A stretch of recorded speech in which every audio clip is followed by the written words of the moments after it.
السلام علیکم ورحمۃ اللہ تعالی وبرکاتہ۔ نحمدہ ونصلی علی رسولہ الکریم، اما بعد فاعوذ باللہ من الشیطان الرجیم، بسم اللہ الرحمن الرحیم۔ حامیم والکتاب المبین، انا انزلناہ فی لیلۃ مبارکہ، صدق اللہ العظیم وصدق رسولہ النبی الامین المکین المبین الکریم، ونحن علی ذلک لمن الشاہدین والشاکرین والذاکرین والزاہدین والحمد للہ رب العالمین۔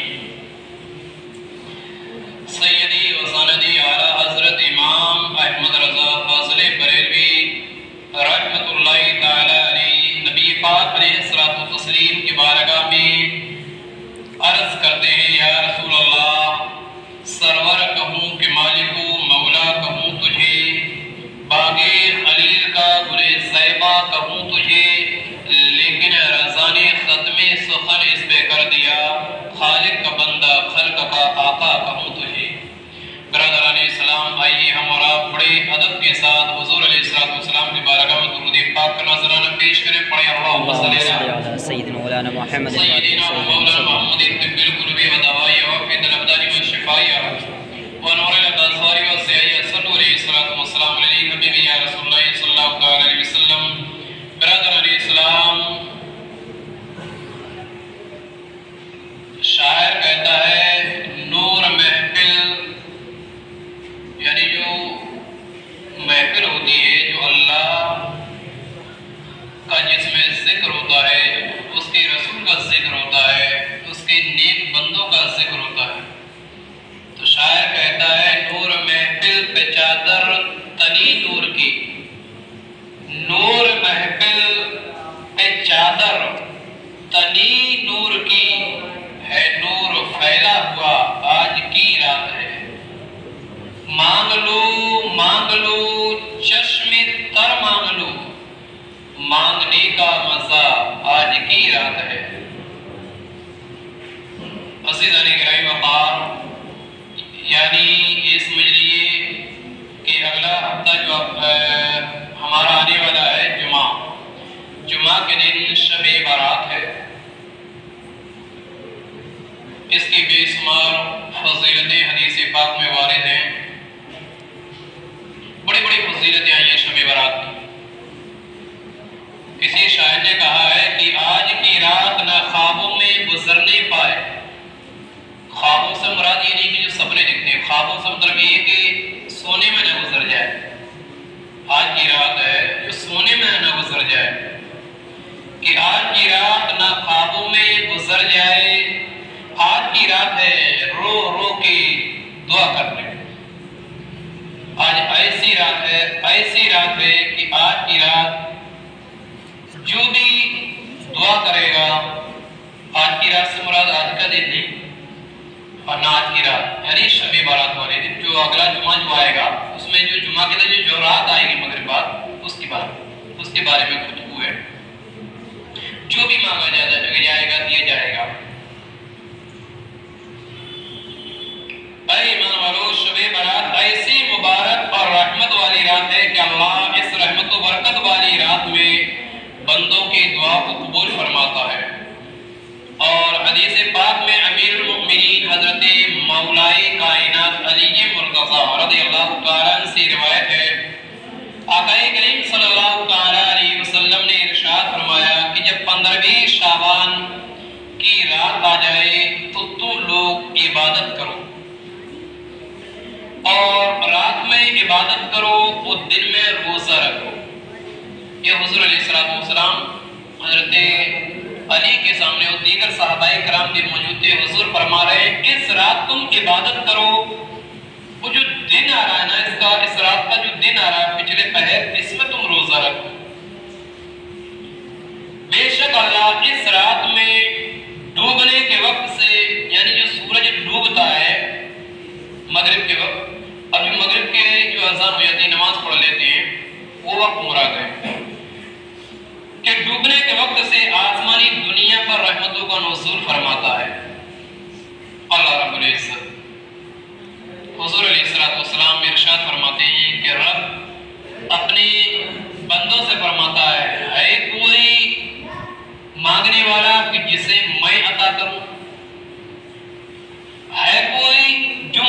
مانگے میں اسے دوں. مثال کے طور پر اگر ہم سے کوئی کہے کوئی ہے میرے ہاتھ میں 1,00,000 روپے ہے کوئی جسے میں یہ دوں, تو ہر آدمی کہہ دے گا دو, ہر آدمی کہہ دے گا دو بھائی اچھی چیز ہے, واپس تو کرنا ہی نہیں ہے, مل رہا ہے. اسی طریقے سے جو شعبان کی جو 15ویں شب ہے یہ وہ رات ہے کہ رب ارشاد فرماتا ہے تم میں ہے کوئی جو مجھ سے مانگے میں اسے عطا کروں. میرے بندوں میں کوئی ہے ایسا ہے جو رزق مانگے میں اسے رزق دوں. ہے کوئی ایسا بندہ کہ جس کی اولاد نہ ہو وہ مجھ سے اولاد مانگے میں اسے اولاد دوں. ہے کوئی بندہ جو پریشان ہے مجھ سے اپنی پریشانی دور کرنے کی دعا کرے میں اسے اس کی پریشانی کو دور کروں. کوئی بندہ ہے جو مجھ سے مانگے میں اسے عطا کروں.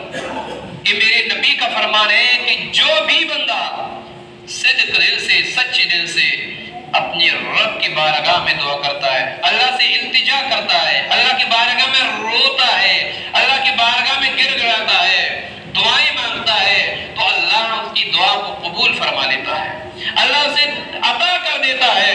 لیکن شرط یہ ہے کہ صدق دل سے مانگو, سچے دل سے مانگو. یقیناً وہ مرادیں یقیناً انشاءاللہ تبارک و تعالی پوری ہوگی. لیکن ضرورت اس بات کی ہے کہ آپ مانگیں. رب کا تو وہ خزانہ ہوتا ہے, دنیا کے اندر بے شمار خزانے تھے ہیں اور آتے رہیں گے. ہر خزانہ خالی ہو جائے گا, ہر خزانہ. لیکن اللہ کا ایک ایسا خزانہ ہے کہ وہ کبھی خالی نہیں ہوتا. تم جو مانگو گے, جو چاہو وہ مانگو, بس شرط یہ کہ جائز چیز ہو وہ مانگو. اللہ کے در سے کوئی محروم نہیں ہوتا. صرف ضرورت اس بات کی ہے کہ آپ مانگیں. یہ دنیاوی خزانہ نہیں ہے جو خالی ہو جائے. اکبر کے دور میں جیسا اکبر کا خزانہ خالی ہوا تھا, یہ دنیا نہیں ہے کہ خزانے خالی ہو جائیں. بڑا بادشاہ تھا, یہ وہ بادشاہ تھا جس نے پورے ہندوستان پر حکومت کی تھی, اس کے باوجود اس کا خزانہ خالی ہو گیا. قحط کا زمانہ آیا تھا, فصلیں تباہ ہو گئی تھی, فصلیں برباد ہو گئی تھی, خزانہ خالی ہو گیا. لیکن ایک ہمارا رب ہے, اس کا خزانہ کبھی خالی نہیں ہوتا. عزیزان گرامی وقار, حدیث شریف کے اندر آتا ہے, حضرت عائشہ صدیقہ رضی اللہ تعالیٰ عنہ فرماتی ہے کہ مصطفیٰ کریم صلی اللہ علیہ وسلم نے ارشاد فرمایا, اے عائشہ کیا تم جانتی ہو کہ 15ویں شعبان میں کیا ہوتا ہے؟ 15ویں شعبان میں کیا ہوتا ہے؟ تو حضرت عائشہ صدیقہ رضی اللہ تعالیٰ عنہ عرض کرتی ہیں, یا رسول اللہ علیہ السلام آپ ہی بتائیں کیا ہوتا ہے.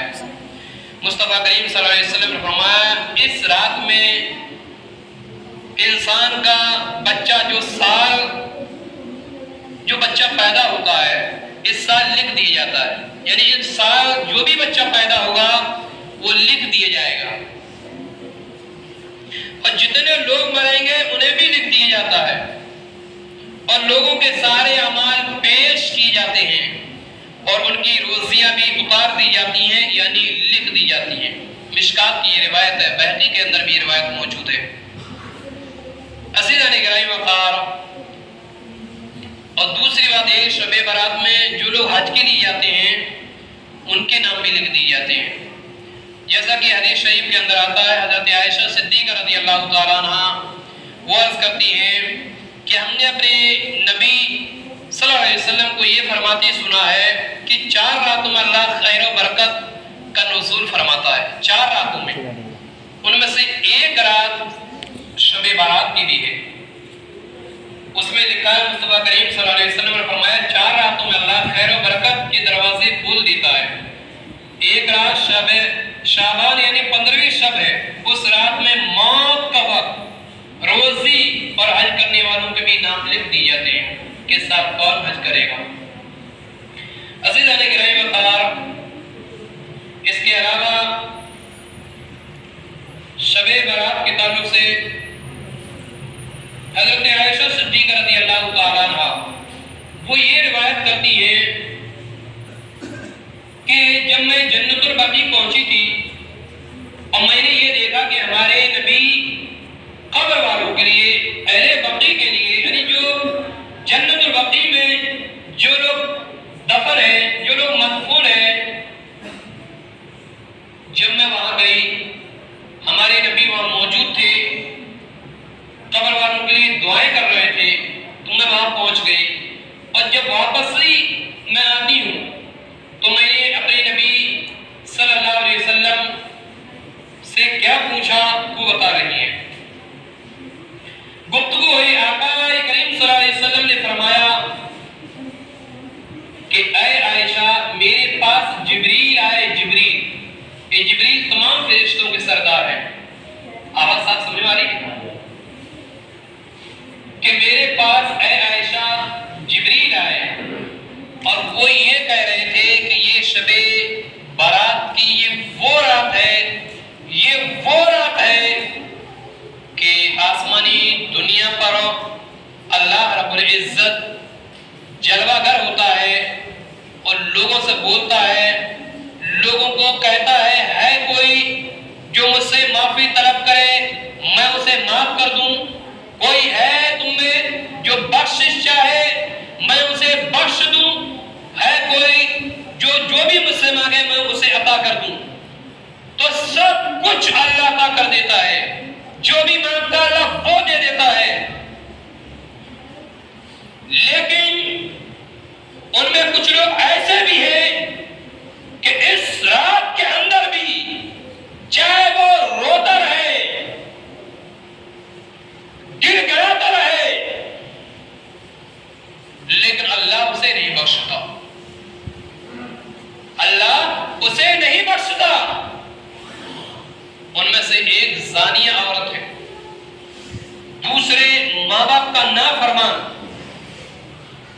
یہ وہ لوگ ہیں، اور تیسرا شرابی، یہ وہ لوگ ہیں کہ اگر انہوں نے توبہ نہیں کی اللہ کی بارگاہ میں، اپنے گناہوں کی معافی نہیں چاہی، تو اس رات بھی رو رو کر گر گراتا رہے، اللہ سے روزی مانگتا رہے، اللہ سے بخشش مانگتا رہے، کچھ بھی مانگتا رہے، اللہ سے اولاد مانگتا رہے، لیکن اسے عطا نہیں کیا جائے گا، اس کی دعا اللہ کی بارگاہ میں قابل قبول نہیں ہوگی جب تک کہ اپنے گناہوں پر وہ نادم نہ ہو جائے، شرمندہ نہ ہو جائے، اپنے گناہوں سے معافی نہیں چاہے۔ شراب کا بہت بڑا گناہ ہے، یہاں تک کہ میں نے آپ کو اس سے پہلے 2-3 مہینے پہلے بیان کیا تھا کہ حج کرنے کے لیے جاتے ہیں تمام گناہ معاف ہو جاتے ہیں، لیکن 4 گناہ ایسے ہیں کہ حج کرنے سے بھی وہ گناہ معاف نہیں ہوتے، ان میں ایک شرابی بھی ہے، ایک ماں باپ کا نافرمان بھی ہے۔ ماں باپ کا بڑا مقام ہے پیارے،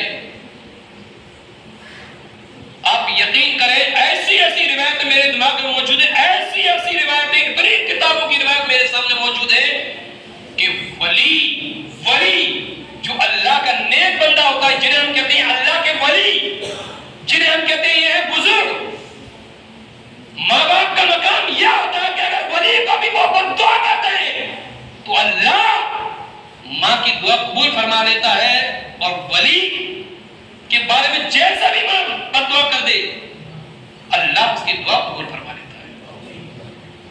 اللہ دعا رد نہیں کرتا اگرچہ ولی ہے۔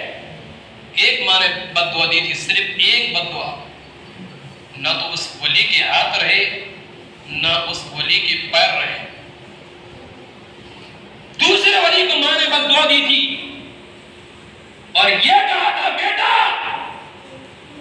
تم نے ہماری بات نہیں سنی، لیکن اتنا یاد رکھنا تم زندگی میں کسی زانیہ کا منہ ضرور دیکھو گے،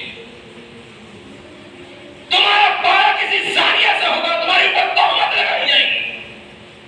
اور اسی ولی کے ساتھ وہ میٹر پیش آ گیا۔ ماں باپ کا مقام، ہم تو بہت گنہگار ہیں، ہم تو صبح سے شام تک ہمارے پاس ایک ہے، کیا نیکی کرتے ہیں ہم؟ کوئی نیکی ہمارے پاس موجود نہیں، اگر ایک نیکی ہو بھی گئی تو 99 گناہ کر دیے۔ اور وہ اللہ کا ولی، وہ اللہ کا نیک بندہ جن کے دن، جن کا رات پوری اللہ کی عبادت میں گزر جاتی ہے، اگر دن گزر رہا ہے رب کی عبادت میں گزر رہا ہے، ولی کی رات گزر رہی ہے اللہ کی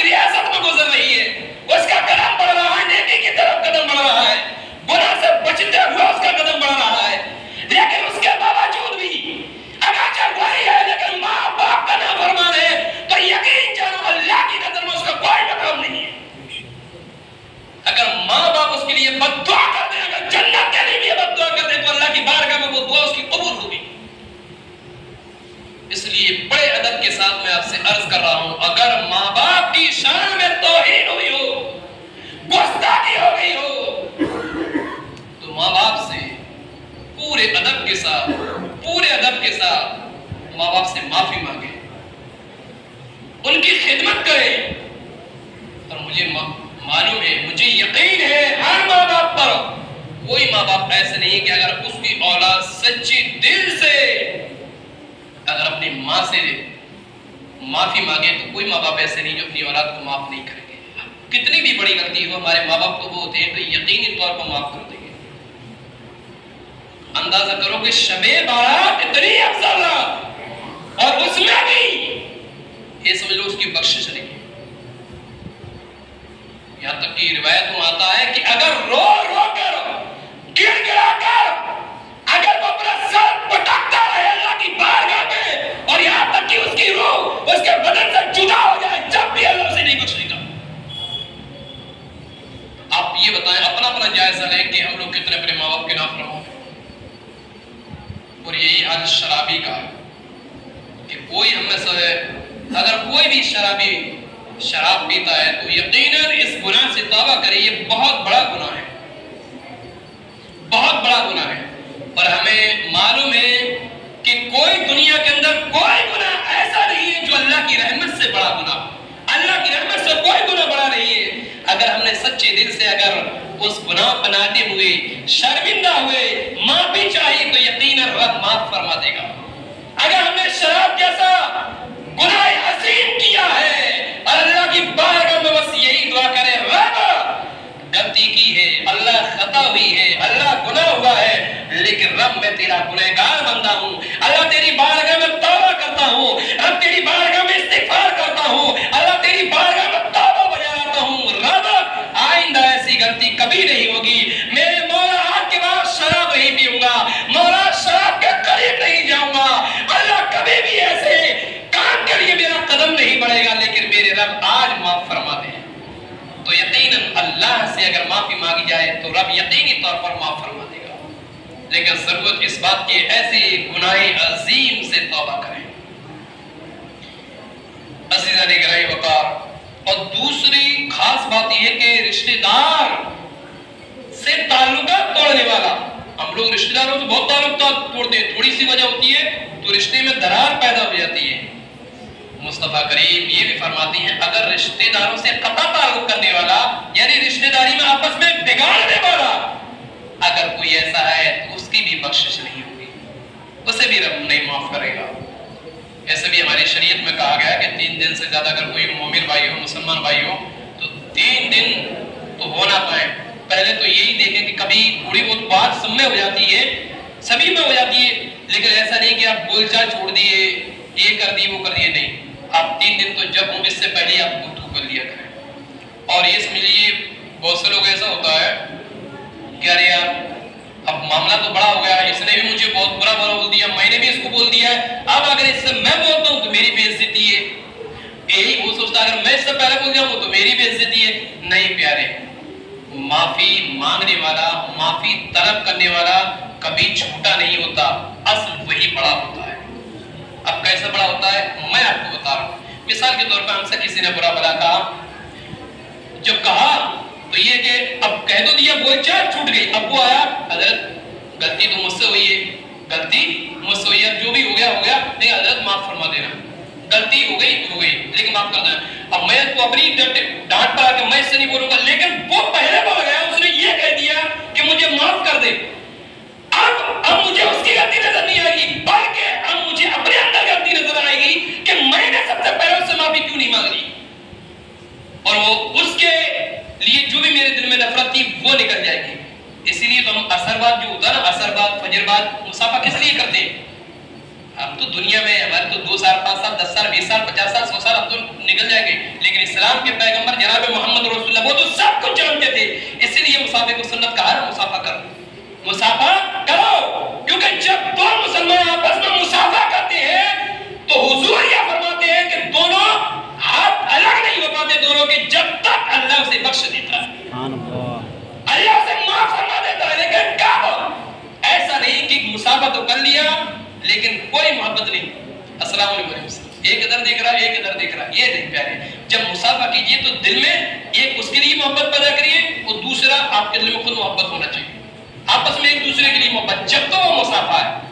اور دوسری بات یہ سلام کریے. سلام کو حضور نے فرمایا سلام کام کرو. جو آپ کہو گے السلام علیکم، وہ کہے گا وعلیکم السلام، تم پر سلامتی ہو، تم پر سلامتی ہو، یعنی میری جانب سے تم آزاد ہو، چھٹکارا پا گئے تم. وہ بھی کہے گا میری جانب سے جو بھی ہے.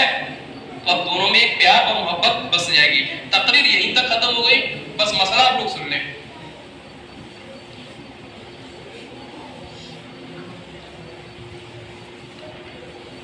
حضور علیہ السلام اور صحابہ کرام رضوان اللہ سن لیجئے گا نا.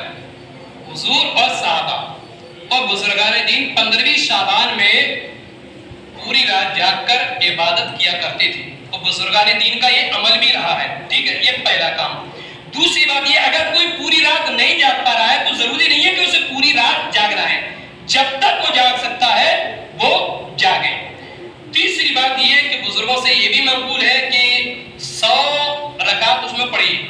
100 رکعت اگر نفل پڑھی تو الحمد کے بعد ہر رکعت میں 10 بار سورہ اخلاص یعنی قل هو اللہ احد یہ پڑھا کرے اور 100 رکعت اس طریقے سے پوری کر لے.